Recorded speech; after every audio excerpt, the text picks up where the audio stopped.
Jirra jirtuu kabajamtootaa fi hordoftoota lammii shootuuf nageenya waaqayyo bakka jirtan maratti isin akka qabu jechaa yeroo darbee viidiyoo yookiin suur sagalee tokko isinii hojjedheen ture. Innis maal yoo jettanii YouTube channel customization part 1 yookiin kutaa tokkoffaa keessatti akkamittiin akka layout jijjiirru, akkamittiin akka branding jijjiirru, akkamittiin akka basic info YouTube channel keenya jijjiirru isin agarsiiseen ture. Kan isin agarsiisanii laptop kiyyarraa ture. Garuu namoonni mobile phone fayyadamtan yookiin immoo bilbila fayyadamtan bilbilaatiin YouTube fayyadamtan sirreeffamni yookiin setting nutti himte suni nurratti hojjechaa jiru warri naan jettan jirtu. Kanarraa ka'uutiin har'a viidiyoo akkamittiin mobile keenya irra teenyee basic info branding fi layout YouTube keenya akka jijjiirru sin agarsiisachuudha. Kanaaf na hordofaa na feerraa kiyya jechuudha. Amma kallattiimaan gara viidiyoo keenyaatti deemna jechuudha. Jalqaba irratti mobile kiyya banadha. Erga mobile kiyya banee booda directumaan eessan seena jechuudha. YouTubein seena. YouTube erga seenee booda bakka profile picture kiyya jirtu kanatti bu'a. Sanaan booda yeroo sanatti bu'a YouTube channel kan jedhu jira. YouTube channel itti bu'a. Sanaan booda YouTube channel itti gaafa bu'u maal naafida? Edit channel kan jedhu jira jechuudha. Edit channel sanatti gaafa bu'u kunoo profile picture kiyya as kanatti bu'eetanii jijjiirrachuu danda'a. Yoo barbaade kun as kanatti bu'eetanii banner image yookiin background image jijjiiruu danda'a yookiin duraa remove gochuu danda'a. Maqaa kiyya kunoo bakka pencil kana bakka jirtu kanatti okay jedheetanii maqaa kiyya jijjiiree waan barbaadetti barreessuu danda'a. Kunoo description barbaadne barreessuu dandeenya.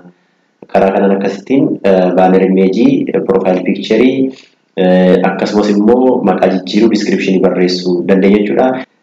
Garuu wanta gadda sin agarsiise yookiin immoo YouTube channel customization part 1 keessatti agarsiise kana qofaan turre warreen hafaniiran jiru. Kanaaf isaanis sin agarsiisuuf maal gochuu qabna jechuudha. Yeroo kamiyyuu yoon ani desktopiti yookiin laptopitiin tutorial isinii jedhee akkamittiin akka mobile keessan desktop site yookiin immoo akka laptopitti fayyadamtan sin agarsiisa jechuudha. Kanaaf bilbila kiyyaan akka desktopiti yookiin akka laptopitti fayyadamee settingii YouTube channel kiyya sirreeffachuuf maal godhachuudha. Jalqaba irratti web browserii hin qabuun seenaa. Ana fakkeenyaaf amma kunoo Google Chrome qaba. Google Chrome seenaa. Google Chrome ergan seenee booda youtube.com jedheen search godhee seenaa.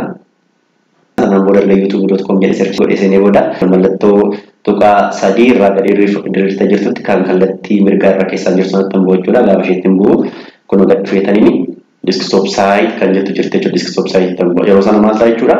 Mobailiin keenya kun akka desktopitti yookiin akka laptopitti jijjiirameera jechuudha. Kanaaf kunoo mobailii keessan kan akka laptopii nama fayyadamaa jirutti fayyadamtanii settingii barbaadan sirreeffachuu dandeessu jechuudha. Kanaaf yoomuu taanaan ani kan isin jedhu laptopii kiyyaa waan ta'eef tutorial isin jedhu isin immoo yoo mobailii keessaniin fayyadamtaniitu YouTube channel keessan edit gootu ta'ee kunoo asiin seentanii tuqaa sadii kanatti buutanii sanaan booda desktop site jettanii fayyadamuu dandeessu jechuudha. Kanaaf amma isan yeroo darbe isin agarsiisuuf kunoo mallattoo suura kottan bu'aa bakka suurri koo jirtu bu'aa. Sanaan booda kunoo YouTube channel kan jettu bu'aa. Kunoo akkuma laptop irra baasutti naa baasee jechuudha. Kunoo akka ittiin zoom gootanii ilaaluu dandeettu. Sanaan booda ani kan barbaade amma customization channel waan ta'eef kunoo bakka itti kan bu'aa customize channel bakka jettu bu'aa. Sanaan booda YouTube studiotti nageessaa yookiin immoo YouTube creator studiotti nageessaa. Sanaan booda maaltu naa dhufa jechuudha. Kunoo layout kan jettu naa dhufteetti layout keessaa waan barbaade jijjiiruu danda'a. Branding kan jedhu kun dhufeera akka itti jijjiiruu dandeenya. Basic info kan jedhu kun akka itti jira jechuudha. Kanaafuu gabaabumatti mobile keenya irra teenyee akka laptopitti mobile keenya fayyadamnee YouTube channel keenya edit gochuuf yookiin immoo setting barbaanne jijjiiruuf yookiin sirreessuuf yookiin immoo bilbila keenya akka laptopitti yookiin akka desktopitti fayyadamuuf kun sadii kana dhufneeti kun as dhufneeti. Desktop site kan jettu kan tibbuna yoo barbaannu ta'e immoo akka mobailiitti fayyadamuu barbaanne immoo sheetti kana desktop site jennee kana balleessina jechuudha. Viidiyoo keenya har'aa kana fakkaata. Akka irraa baratan akka irraa waa qooddatan abdiin qaba. Waan dhaggeeffataniif galatoomaa yeroo gaarii isiniif haa ta'u. Thank you.